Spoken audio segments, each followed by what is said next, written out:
ও মা, আজকে স্পেশাল বানাচ্ছো? আজকে বানাবো মাছের কচুরি।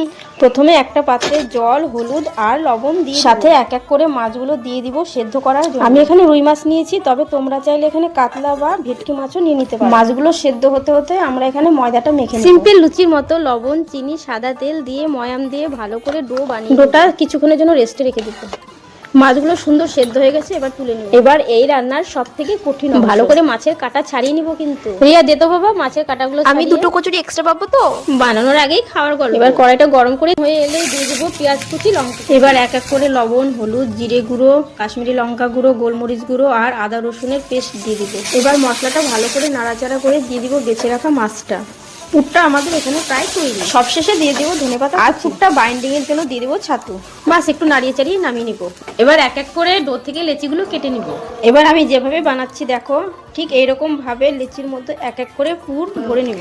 এবার মুখটা ভালো করে বন্ধ করে দিব যাতে পুরটা না বেরিয়ে। এবার কচুরিগুলো এক এক করে বেলে নিব।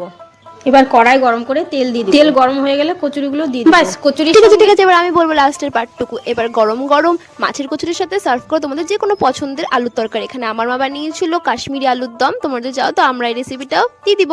ওকে, বাই।